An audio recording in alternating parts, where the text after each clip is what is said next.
Hey friend, welcome to And That's Okay, the podcast where we say what's hard to say, sit in the stuff most people avoid, and remind ourselves that our feelings deserve a voice. I'm so glad you're here, especially if your heart feels a little heavy today, because today we're talking about something we don't name enough: bullying in adulthood. We think of bullying as something that ends when we leave the playground or shut the locker for the last time in high school. But the truth is, it just changes outfits. It gets more subtle, more sophisticated, sometimes more damaging. And when it shows up, it stings. It confuses us, and it makes us shrink. And more often than not, it makes us feel alone. But you're not. If you're in the middle of this right now, I want to walk through this with you today.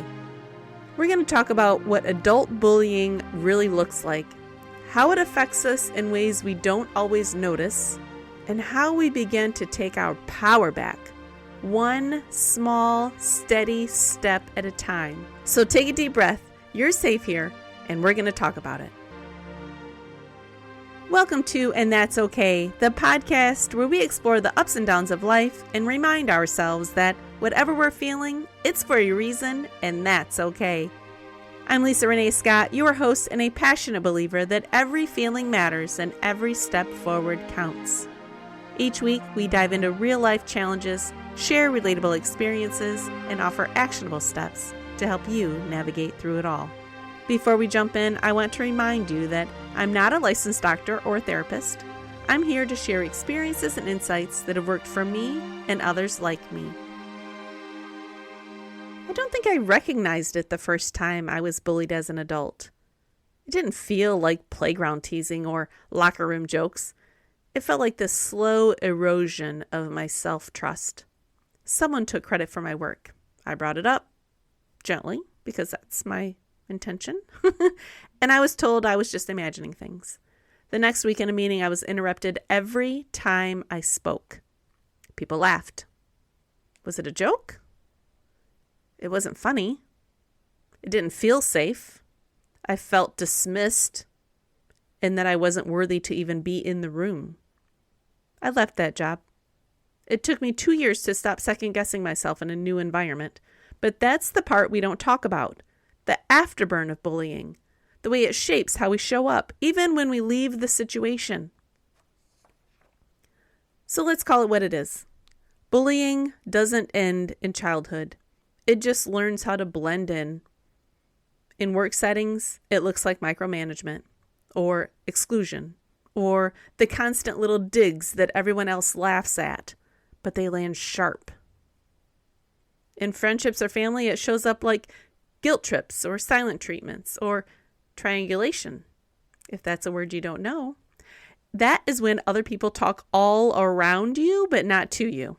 The worst of it all, sometimes the worst bullying lives in our own head. That inner voice that says, you're too much. No one else feels like this, or you should have gotten over it by now. Yeah, that one. That voice learned its tone from somewhere, which is why we need to talk about this. Not just to call out our behaviors, but to recognize the weight they put on us. And then we're going to start lifting it. So let's pause right here. Maybe something I said stirred up something, a memory, a moment, a truth you've tried to ignore. And that's okay, because right now we're shifting gears. We're moving from sitting in the mess to choosing what we do with it. If you're listening and thinking, okay, but now what? This part's for you. Let's take this pain and turn it into a step forward. I have 5 action steps, and we're going to go a little bit deep on this because this is a deep topic. Number 1, name the bully behavior out loud, even if it's just to yourself. The power of naming something is massive. It moves you from confused to clear. Not always loud, not always to their face, but write it down. Speak it in a mirror, say it in a journal, but name it. This might be a boss, a partner, a parent, or even a version of yourself to yourself. When you name it, you put it into motion, the ability to stop the cycle. You take the first step in making it real, which makes it something you can work through. So it might sound something like this. This is where I was hurt, fill in the blank, and this is what it cost me. 2, identify how it's impacting you every day, especially your inner voice. What's shifted since it started? Maybe you're quieter in meetings. Maybe you avoid certain texts. Maybe you feel exhausted, anxious, foggy, and you haven't connected the dots yet. Grab a notebook, write out how it's affecting your body, your decisions, your mental load, because if you've been bullied long enough, your inner voice might sound like one who hurt you. And you have to catch that voice this week. Literally pause and say, would I talk to someone I love this way? Or would I let someone talk to someone I love this way? Replace it with truth, not fluff. Things like, I didn't deserve that. I'm allowed to take up space. That was hard, but I'm still here. You don't have to believe it fully yet. You just have to say it because your nervous system is listening. And number 3, reclaim your no. Bullies thrive on silence and compliance. So start with one area of your life where you've been shrinking, saying yes when you mean no, or tiptoeing to avoid conflict. Boundaries are one of your biggest healing tools. It could be a pause when responding to a guilt-laced message, or deciding to explain yourself for the 100th time. You don't have to do that. Or choosing to leave the room when someone mocks you. Choose one boundary this week, just one. Write it down and practice saying it out loud. For example, I'm not available after 6 p.m. Please don't speak to me that way. I'm not continuing this conversation if you're going to continue to be disrespectful to me. Start small. Build the muscle. You don't need to explain your boundary. You only need to hold it. Your no doesn't need to be loud to be powerful. Number 4, call in support. The opposite of being bullied is not just being left alone. It's being seen, supported, and believed. Who are the people in your life that you can relax with, be yourself with, or tell anything to? Text one of them today and just say, hey, I listened to something today and it really hit me. Can we talk? If you don't feel like you have someone, find a therapist, a coach, or someone safe to process with. You deserve safe people in your circle. Number 5, do something small and true to you every single day. This isn't about bubble baths or spa days, although those are great.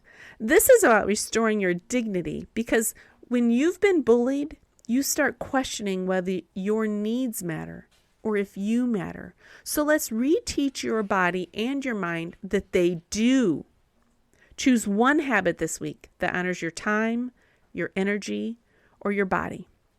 Some examples might be drinking your water, or going outside for fresh air, listening to the birds, and try grounding. This is when you take off your shoes and stand tall in the grass, close your eyes, tilt your head back, and take deep breaths through your nose and out of your mouth. Or another may be to turn off your phone for 15 minutes and be still, enjoying the silence and concentrating on your breathing. Maybe move your body. That could be something as simple as just walking around the block, or listening to music that makes you feel strong and happy. Turning your phone off or on silence after 10 p.m. to reclaim your rest. These aren't cliche habits. They are rebuilding a version of you that bullying tried to shrink, and a permission slip to challenge it. You are not overreacting. You are not weak for feeling this deeply, and you are not broken. You have been enduring something that chips away at you, and you're still here. That takes strength. That takes heart. That takes grit that people don't always see.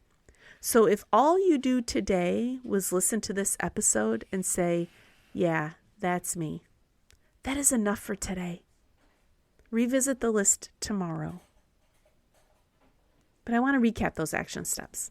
Name the behavior, identify the impact, reclaim your no, call in support, and do one small thing that honors you.